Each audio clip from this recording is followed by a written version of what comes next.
السلام علیکم رحمۃ اللہ وبرکاتہ۔ سورۃ بقرہ کے میں اللہ تعالیٰ نے کیا فرمایا ہے کہ چلتے ہیں آج کی سورت کی طرف۔ پہلا سورۃ بقرہ، پہلا پارے کی سورۃ البقرہ ہے۔ سورۃ البقرہ عربی زبان میں گائے کو کہتے ہیں، چونکہ اس میں بنی اسرائیل کی گائے کا واقعہ ہے۔ اللہ تعالیٰ نے بنی اسرائیل کو کہا تھا کہ گائے کو ذبح کرو، لیکن انہوں نے اتنے سوال پوچھنے لگے کہ گائے کا رنگ کیسا ہونا چاہیے، موٹی ہونی چاہیے، پتلی ہونی چاہیے، چھوٹی ہونی چاہیے، بڑی ہونی چاہیے، کس طرح کی دکھنی چاہیے۔ تو انہوں نے ایسے سوالات کیے جس پر وہ شاید نہیں چاہ رہے تھے کہ وہ گائے کو ذبح کریں، اللہ کا حکم مانیں، وہ بہانے بنانے میں لگے ہوئے تھے۔ تو اللہ تعالیٰ نے اس سورت کا نام سورۃ البقرہ رکھا۔ آپ صلی اللہ علیہ وسلم نے فرمایا جس گھر میں سورۃ البقرہ کی تلاوت ہوتی ہے اس گھر سے شیطان دور بھاگتا ہے، اور اس کی فضیلت یہ بھی ہے جنات اور شیاطین کے اثرات کو دور کر دیتی ہے، دور کیا بالکل ختم کر دیتی ہے۔ تو اس سورۃ بقرہ کو جو لوگ جن کے گھر میں کوئی مسئلہ ہے آسیب کا، جنات کا، وہ لگائیں تو ان کے گھر سے یہ مسائل دور ہو جاتے ہیں۔ مہینے میں 3 دفعہ ضرور لگا لینی چاہیے۔ ویسے تو روزانہ سننی چاہیے، روزانہ پڑھنی چاہیے، لیکن اگر جس طریقے سے ہم سب لوگ اتنی مصروفیات کے دور سے گزر رہے ہیں، ہمارے پاس اتنا ٹائم ہی نہیں ہے ان چیزوں کے لیے، جو صحیح بات بتاؤں ہم مسلمان کہلانے کے بھی لائق نہیں ہیں۔ تو کہنے کا مطلب یہ ہے کہ ہم لوگ دین سے بہت دور ہیں، کہ ہم لوگ اتنی مصروفیات میں لگے ہوئے ہیں، ہم اپنی قبر کو بھی بھولے ہوئے ہیں کہ ہم یہ کما لیں، ہم یوں کر لیں، ہم یوں کر لیں، تو ہم اپنے دین سے بہت دور ہوئے ہوئے ہیں۔ اللہ تعالیٰ ہم سب کو راہ راست پہ لائے اور ہم سب کو دین کے راستے پہ چلنے والا بنائے۔ آمین ثم آمین یا رب العالمین۔ کہ بسم اللہ الرحمن الرحیم، اللہ کے نام سے شروع جو بہت مہربان رحم والا ہے۔ الف لام میم، یہ جو الف لام میم ہیں یہ حروف مقطعات میں سے ہیں جن سے مراد اللہ کے سوا کسی کو معلوم نہیں۔ ذالک الکتاب لا ریب فیہ ھدی للمتقین، وہ بلند رتبہ کتاب یعنی قرآن ہے، کوئی شک کی جگہ نہیں، اس میں ہدایت ہے ڈرنے والوں کے لیے۔ یعنی کہ اس میں بتایا ہے کہ یہ ہدایت کا سرچشمہ ہے، ٹھیک ہے۔ جب اللہ تعالیٰ نے قرآن پاک کی پہلے جو آغاز کیا سورۃ فاتحہ سے، اس میں بندے نے اللہ سے کیا مانگی؟ ہدایت، کہ ہم تیری عبادت کرتے ہیں اور تجھ سے ہی مدد مانگتے ہیں، ٹھیک ہے، ہمیں سیدھا راستہ دکھا۔ تو اللہ تعالیٰ نے اس کے بعد یہ قرآن پاک دے دیا کہ لو یہ تمہارے لیے ہدایت کا ذریعہ ہے، اب تم ہدایت حاصل کرو۔ تو یہ وہ بلند یعنی کہ کتاب ہے، یہ قرآن پاک ہے، اس میں کوئی شک نہیں۔ بعض لوگوں نے آپ صلی اللہ علیہ وسلم کو کہا کہ یہ کتاب برحق نہیں ہے، نعوذ باللہ، کہ اس پہ ایمان نہیں لاتے۔ تو قرآن نے کھلا چیلنج کر دیا، اللہ تعالیٰ نے کہا اگر تم چاہتے ہو کہ تم اس طریقے کے نعوذ باللہ یہ نبی جھوٹے ہیں یا اپنے سے من گھڑت کہانیاں لکھ رہے ہیں نعوذ باللہ، تو تم بھی ایسی کوئی آیت بنا کے لے آؤ، تم بھی ایسی کوئی صورت بنا کے لے آؤ، ٹھیک ہے نا، ایسی کوئی آیت بناؤ، تم سب اللہ کے علاوہ سب مل کے جتنے بھی حاکم ہو، جتنے بھی تم لوگ ہو، کوئی آیت لا کے تو دو، بنا کے تو دو۔ بے شک تم نہیں کر سکتے، تم لوگ گمراہی میں ہو، ٹھیک ہے نا۔ اللہ تعالیٰ نے قرآن پاک نے کھلا ان سے چیلنج کیا کہ میری جیسی آیت لے کے آ جاؤ، ٹھیک ہے نا۔ تو یہ نبی کریم صلی اللہ علیہ وسلم پہ اتارا گیا، یہ اللہ کی طرف سے ہے، یہ اس میں اس کتاب الہی ہونے میں اس میں کہ کوئی ایسا شک نہیں، شک کی تو جگہ ہی نہیں ہے، ٹھیک ہے نا۔ جو اللہ سے ڈریں گے وہ ہدایت پا لیں گے۔ الذین یؤمنون بالغیب ویقیمون الصلاۃ ومما رزقناہم ینفقون، وہ جو ہیں ایمان لائے اور نماز قائم رکھیں اور ہماری دی ہوئی روزی میں سے خرچ کرتے ہیں، جو کہ نماز قائم کرتے ہیں، ایمان لائے ہیں اور ہماری دی ہوئی روزی میں سے خرچ کرتے ہیں، یعنی کہ جو ہم نے ان کو دیا وہ اس میں سے خرچ کرتے ہیں۔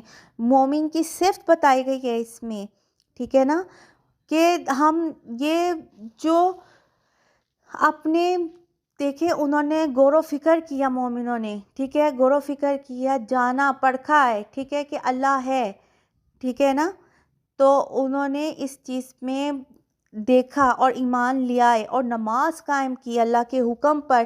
جو یہ کتاب دی گئی ہے، جو آیات اتاری گئی، اس میں بتایا گیا کہ نماز قائم کرو، ٹھیک ہے نا، ایمان لائے اور نماز قائم کی، ٹھیک ہے، اور ان کو جو ہم روزی دیتے ہیں اس میں سے یہ خرچ کرتے ہیں، ٹھیک ہے نا، لوگوں کو دیتے ہیں۔ والذین یؤمنون بما انزل الیک وما انزل من قبلک وبالآخرۃ ہم یوقنون، اور وہ کہ ایمان لائے اس پر جو اے محبوب تمہاری طرف اترا اور تم سے پہلے اترا، اور آخرت پر یقین رکھیں، یعنی جو تورات انجیل اتری تھیں، ٹھیک ہے نا، زبور اتری تھی، انہوں نے ان پہ بھی یقین رکھا، اور جو ہم آپ کی طرف ہدایت کے لیے لائے ہیں قرآن پاک کو، تو انہوں نے اس پہ بھی ایمان لائے، ٹھیک ہے، اور آخرت پر یقین رکھتے ہیں۔ یہی تو مومن ہے نا، یہی اصل ہدایت کے راستے پہ ہے نا، ٹھیک ہے نا۔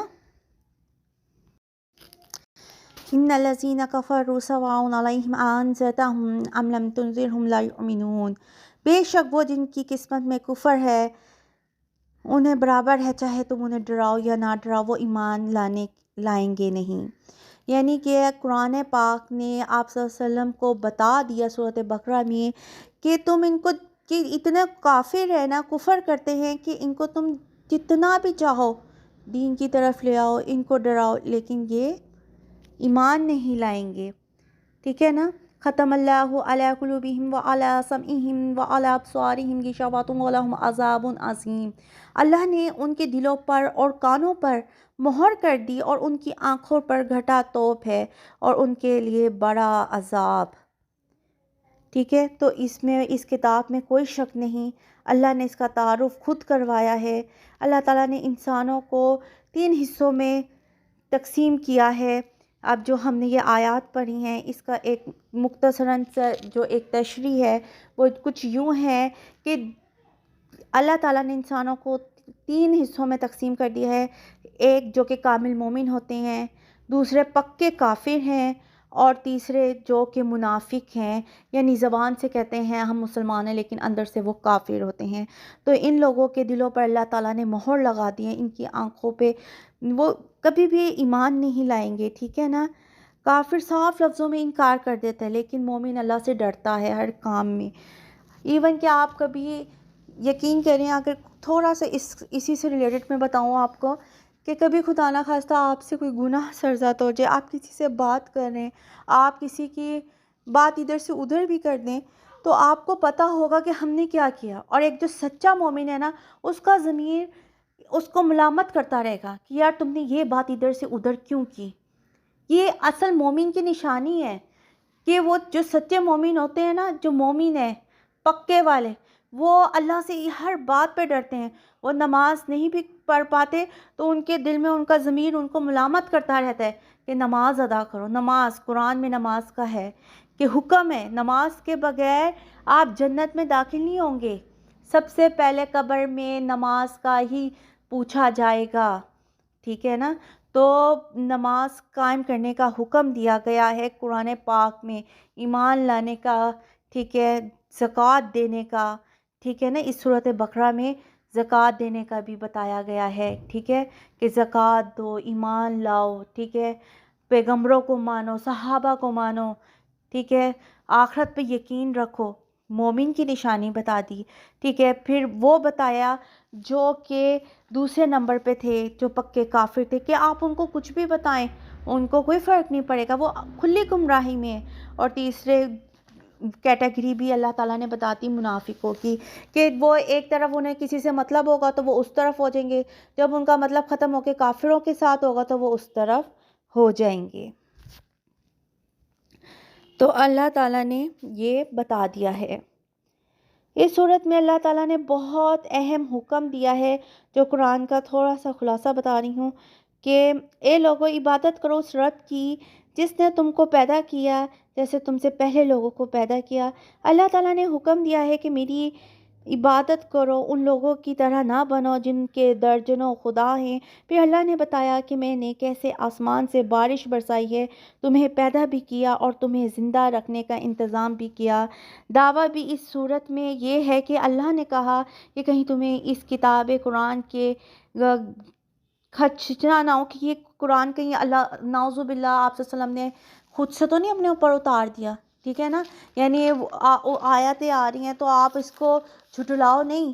انہوں نے کہا، پھر کھلا چیلنج کیا تھا، جیسے کہ اوپر ہم نے پڑھا ہے آیات میں کہ اس کتاب لائے ہونے کے کوئی شک کی جگہ نہیں ہے، ٹھیک ہے نا، ہدایت ہے ڈرنے والوں کے لیے۔ تو اس پہ قرآن پاک نے اس پر خلاصہ کیا تھا۔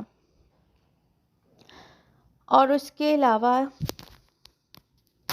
پھر اللہ نے نیک لوگوں کو بشارت بھی دی کہ وہ غور و فکر کر کے ایمان لے آتے ہیں اور پھر ساتھ ساتھ نیک اعمال بھی کرتے ہیں، ان کے لیے باغات ہیں جس کے نیچے نہریں بہتی ہیں۔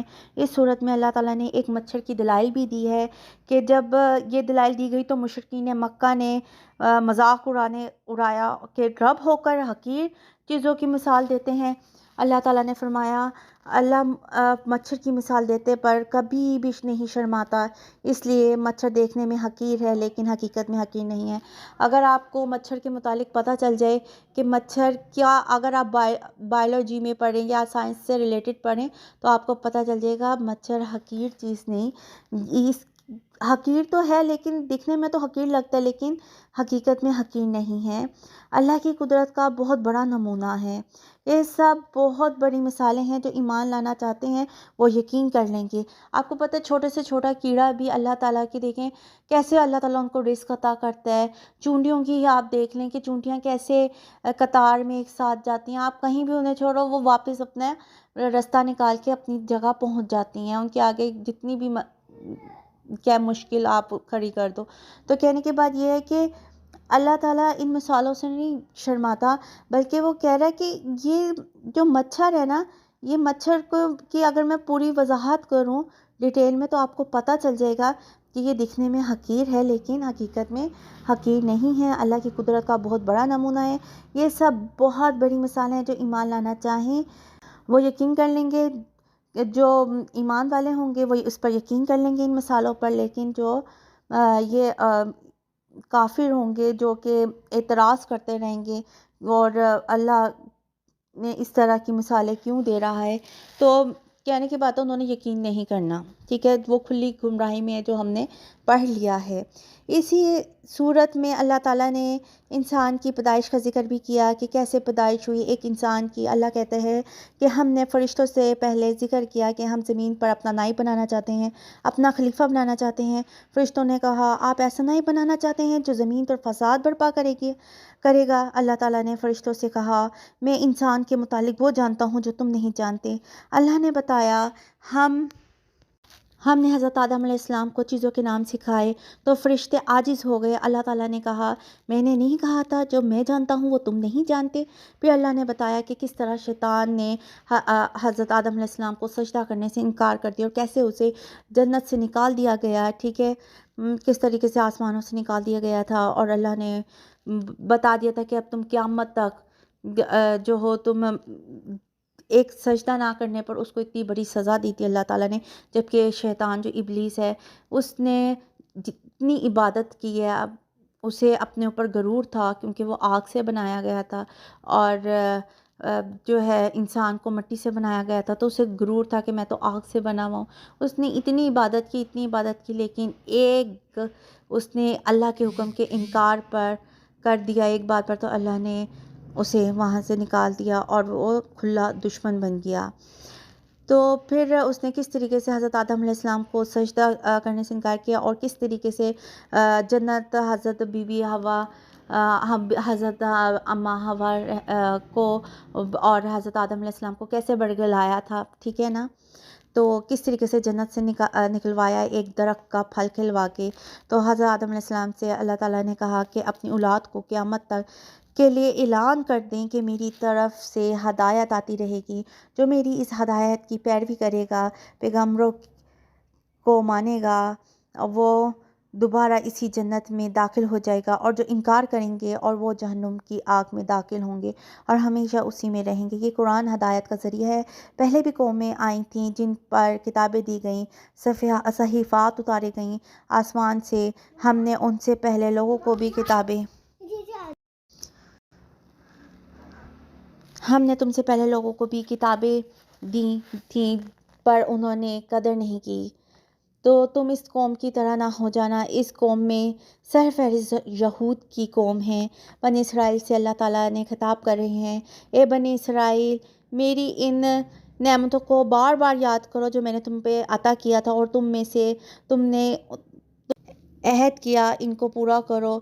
کیونکہ اسرائیل کے ایمان نہ لانے سے بہت سے لوگ ایمان نہیں لا رہے تھے اور آپ کو آخری نبی نہیں سمجھ رہے تھے۔ اللہ تعالیٰ نے یہ سب باتیں اس لیے کی کہ وہ ان نعمتوں کو دیکھیں اور ایمان لائیں، اور جو تورات میں آپ صلی اللہ علیہ وسلم کی خوشخبریاں بنائی گئی ہیں ان احکامات پر عمل کرو۔ حق اور باطل میں التباس پیدا مت کرو، نماز قائم کرو اور زکوٰۃ دو، جو اللہ اور اس کے رسول کے احکامات ہیں۔ تم لوگوں کو نیکی کا حکم کرتے ہو، تم اہل کتاب ہو، لیکن جب خود عمل کرنے کا وقت آتا ہے تو تم خود بھول جاتے ہو کہ تم اہل کتاب ہو۔ آپ صلی اللہ علیہ وسلم کی علامات دیکھو، ان پر ایمان لے کر آؤ۔ پھر اسی صورت میں بتایا کہ ہم نے بنی اسرائیل پر بڑے بڑے انعامات کیے، انہی انعامات کا ذکر کیا اور سارے جہاں میں فضیلت دی ہم نے۔ فرعون نے تمہیں نجات دی اور حضرت موسیٰ علیہ السلام سے 40 راتوں کا وعدہ کیا اور پھر تو رات عطا کی، اور تم سے ایک جرم ہو گیا تھا، بچھڑے کی عبادت کر لی تھی، تو اللہ تعالیٰ نے حکم دیا کہ تم توبہ کے طور پر ایک دوسرے کو قتل کرو، لیکن پھر اللہ نے یہ سزا بھی تمہارے معاف کر دی۔ تم میں 70 آدمی گئے اور کہنے لگے کہ اے موسیٰ، جب تک ہم اللہ کو اپنی آنکھوں سے نہ دیکھ لیں ہم ایمان نہیں لائیں گے۔ پھر ان پر عذاب آیا اور پھر اللہ نے انہیں دوبارہ زندہ کر دیا۔ یہ بھی اللہ نے تمہارے اوپر ایک احسان کیا، اور وادی دین پر منو سلویٰ تمہارے لیے نازل کیا، یہ خوراک کھاتے رہے اور ایسی ناشکری کی۔ ہم نے موسیٰ سے کہا کہ لاٹھی مارے اور تمہارے لیے پتھر پر لاٹھی ماریں اور تمہارے لیے 12 چشمے پیدا کر دے، اور 12 کے 12 قبیلے سیراب ہوا کرتے تھے۔ ہم نے تمہاری پیاس بجھانے کا انتظام کیا، یہ بھی اللہ کی تمہارے اوپر رحمت ہے۔ اللہ تعالیٰ نے ساری نعمتیں بیان کی، لیکن انہوں نے کسی نعمت کی قدر نہیں کی اور اللہ کے عذاب کو لے کر لوٹے۔ اللہ فرماتا ہے کہ یہود یہ کہا کرتے تھے کہ اللہ کو یہودیوں پر احسان ہے، کہ یہود کہا کرتے تھے کہ اللہ کا یہودیوں پر احسان ہے، ہم چونکہ اللہ حضرت یعقوب کی اولاد ہیں تو ہم جنت میں جائیں گے۔ تو اللہ نے فرما دیا کہ کسی کی اولاد ہونے کا مطلب یہ نہیں کہ جنت مل جائے گی۔ جنت میں داخلے کی 2 شرطیں ہیں، ایمان اور عمل صالحہ۔ پھر اللہ نے کہا کہ ہم نے یہودیوں کو کہا کہ گائے ذبح کرو، وہ اعتراض کرنے لگے کہ کیسی ہونی چاہیے، اس کا رنگ کیسا ہونا چاہیے، ٹھیک ہے، وہ چھوٹی ہو موٹی ہو، یعنی کہ جوان ہو بوڑھی ہو، ذبح کر دیا تو، لیکن امکان تھا وہ نہ کرتے۔ ہم نے بنی اسرائیل سے عہد کیا تھا، جو کہ مسلمانوں سے کیا جا رہا ہے، عبادت صرف اللہ کی ہوگی، والدین کے ساتھ اچھا سلوک ہوگا، رشتہ داروں، یتیموں، مساکین کے ساتھ اچھا سلوک کیا جائے، ٹھیک ہے، عام لوگوں سے بھی بات کرو تو اچھے طریقے سے کرو، نماز بھی قائم رکھو، زکوٰۃ بھی دو۔ اللہ فرماتے ہیں کہ یہ عہد ہم نے یہودیوں سے کیا، وہ اس عہد پر قائم نہیں رہے۔ اللہ نے ان سے یہ بھی عہد لیا تھا کہ تم خون نہیں بہاؤ گے، نہ لوگوں کا قتل نہیں کرو گے، زمین کرو گے، جلاوطن نہیں کرو گے، اس پر بھی وہ پورے نہیں اترے۔ بہت زیادہ انعامات اور احکامات یہودیوں کے لیے بنائے، پر انہوں نے شکر نہیں کیا۔ اللہ نے فرمایا ہم نے فرشتے نازل کیے جو جادو سکھانے کے لیے تھے، تاکہ ہم معجزے اور جادو میں فرق کر سکیں، بتا سکیں کہ جادو اور معجزے کیا ہے، لیکن انہوں نے اس کا بھی غلط استعمال کیا اور جادو سیکھا، لیکن وہ میاں بیوی کی جدائی کا اور فساد پھیلانا شروع کر دیا اس جادو کے ذریعے۔ اور ایسی صورت میں اللہ تعالیٰ نے بتایا کہ آپ کا نام ایسا نہ لو کہ اس کا مطلب بدل جائے، یعنی آپ صلی اللہ علیہ وسلم کا نام اچھے طریقے سے لو۔ بعض لوگ انہیں کسی نام سے پکارتے تو اس کا عربی زبان میں مطلب چینج ہو جاتا تھا، تو اللہ تعالیٰ نے وہاں بتایا کہ آپ صلی اللہ علیہ وسلم کا نام اچھے طریقے سے لیا کرو، اس کا مطلب نہ بدل جائے۔ اس بارے میں اللہ تعالیٰ نے حضرت ابراہیم علیہ السلام کے واقعے کو بھی بڑے احترام سے بیان کیا، کیونکہ حضرت محمد صلی اللہ علیہ وسلم ابراہیم علیہ السلام کی اولاد میں سے ہے۔ مشرکین مکہ حضرت ابراہیم علیہ السلام کو تو مانتے تھے، لیکن محمد صلی اللہ علیہ وسلم کا انکار کرتے تھے، تو اللہ نے بتایا کہ حضرت محمد صلی اللہ علیہ وسلم حضرت ابراہیم علیہ السلام کے دین پر ہیں۔ حضرت ابراہیم علیہ السلام کو اللہ نے جب بھی آزمائش میں ڈالا وہ پورا اترے، اور یہ بیت اللہ تمہیں نعمت ملی جو ملی ہے، یہ حضرت ابراہیم علیہ السلام کی برکت سے ملی ہے۔ اور حضرت ابراہیم علیہ السلام توحید پرست تھے۔ حضرت محمد صلی اللہ علیہ وسلم جو تمہیں جس توحید کی دعوت کر رہے ہیں، ابراہیم نے بھی تو اسی ہی توحید کی دعوت کی تھی، اور جو کچھ تمہیں مکہ میں مل رہا ہے یہ بھی دعا ہے تمہارے باپ ابراہیم کی۔ حضرت ابراہیم علیہ السلام پر جو آزمائش ہم نے ڈالی وہ پورا اترے، اور ان کی دعاؤں کی وجہ سے ہم نے انہیں عطا کی۔ حضرت ابراہیم علیہ السلام نے دعا کی تھی کہ اے اللہ میری امت میں سے پیغمبر عطا فرما، تو یہ بھی ان کی ہی دعا تھی کہ ہم نے حضرت محمد صلی اللہ علیہ وسلم کو پیدا کیا ان کی اولاد میں سے۔ تم ابراہیم کو مانتے ہو لیکن حضرت محمد صلی اللہ علیہ وسلم کو نہیں مانتے، تم نے مکہ میں 360 بت رکھے اور دین کو نہیں مانا۔ حضرت ابراہیم علیہ السلام توحید پر اتنے مضبوط تھے کہ ان کی اپنی اولادوں کو وسعت کر کے یہاں تک کہ حضرت ابراہیم علیہ السلام کے بیٹے حضرت اسحاق اور ان کے بیٹے یعقوب علیہ السلام، اور جب حضرت یعقوب علیہ السلام کی وفات کا وقت قریب آیا، یعنی وصال کا وقت آیا، تو انہوں نے بھی اپنے بیٹوں کو اولادوں کو یہی نصیحت کی، اور حضرت یعقوب علیہ السلام موت کے وقت اپنی اولاد سے پوچھ رہے تھے، لے رہے تھے کہ بتاؤ میرے بعد تم کس کی عبادت کرو گے؟ تو انہوں نے کہا ساری زندگی ہم اللہ کی ہی عبادت کریں گے۔ اللہ تعالیٰ نے کہیں اگر یہ ایسے ہی ایمان لے آئے جیسے یہود اور نصار تمام پیغمبروں پر ایمان، ایک خدا پر ایمان، تو یہی یہود اور نصارہ سیدھے راستے پر ہوں گے۔ اگر یہ اس پر عمل نہیں کرتے تو یہ خسارے میں ہوں گے، تو یہ کھلی مخالفت میں ہی اے نبی یہ آپ کو نقصان نہیں پہنچا سکتے۔ اللہ آپ کے دین کو غالب کر کے رہے گا، ٹھیک ہے۔ صحابی یہود کہتے تھے کہ سارے پیغمبر جو صحابی ہیں ہمارے ہی ہیں، عیسائی کہتے تھے یہ سارے پیغمبر ہمارے ہیں، لیکن اسلام نے بتایا کہ سارے پیغمبر توحید پرست تھے، ان میں سے کوئی بھی مشرک نہیں تھا، اور تم شرک کے راستے پر چلتے ہو، تم ان پیغمبروں کو منسوب نہیں کر سکتے۔ تم اپنی تورات اور انجیل اٹھا کے دیکھو، تمہیں سب باتیں پتہ چل جائیں گی، اور اس سے بڑا ظالم کون ہے جو اللہ کے کلام کو چھپائے، اللہ کی شہادتوں کو لوگوں سے چھپائے۔ آخری آیت میں اللہ تعالیٰ نے اہل ایمان سے کہا، یہود اور نصارہ قوم تھی جو گزر گئی، ان لوگوں نے جو کمایا ان کو بدلہ مل گیا، لیکن جو تم کہ انہیں اس کا بدلہ دیا جائے گا۔ تم سے پہلے جو پچھلے واقعات گزرے ہیں ہم نے جو تمہیں سنا رہے ہیں، یہ دین یہ اس لیے نہیں سنا رہے کہ تم اس پہ لعن طعن کرو، اور بلکہ یہ اس لیے بتائے جا رہے ہیں تاکہ تم عبرت حاصل کرو، اپنے انجام سے باخبر رہو، ٹھیک ہے، اور اچھے اعمال کرو، ایمان توحید پر زندگی گزارو، ٹھیک ہے، اپنی جو ہے نماز قائم رکھو، زکوٰۃ دو، روزہ ادا کرو، ٹھیک ہے، پیغمبروں کو مانو، صحابہ کرام کو مانو، اللہ کے نیک بندوں کو مانو۔ ہمیں اس سورۃ بقرہ میں کی جو چھوٹا سا مختصر خلاصہ تھا وہ یہی تھا کہ اللہ تعالیٰ نے پچھلی قوموں کے متعلق بتایا کہ انہوں نے کیا کیا، تو ان پہ لعن طعن کرنے کی بجائے ہمیں اپنا جو ہمارے لیے اللہ تعالیٰ نے ہدایت کا ذریعہ بنا دیا، ہمیں بتا دیا ہے کہ انہوں نے کیا کیا تھا اور ہم کیا کریں، ٹھیک ہے نا۔ تو اگر اللہ تعالیٰ نے کہا جو تم کرو گے تمہیں اس کا صلہ ملے گا، یعنی اپنی قبر میں تم جب جاؤ گے تو تمہیں اپنا صلہ دیا جائے گا، نہ کہ وہ تو گزر گئے، انہوں نے جو کیا ان کی سزا تو برحق ہے، لیکن تم اپنے لیے اچھا فیصلہ کرو، ٹھیک ہے نا، اچھے دین پر چلو۔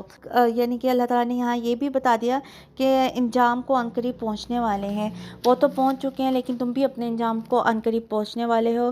وہ جو کچھ کر رہے ہیں ان کے بارے میں تم سے سوال نہیں ہوگا، لیکن جو تم کر رہے ہو اس کا سوال ہوگا تم سے۔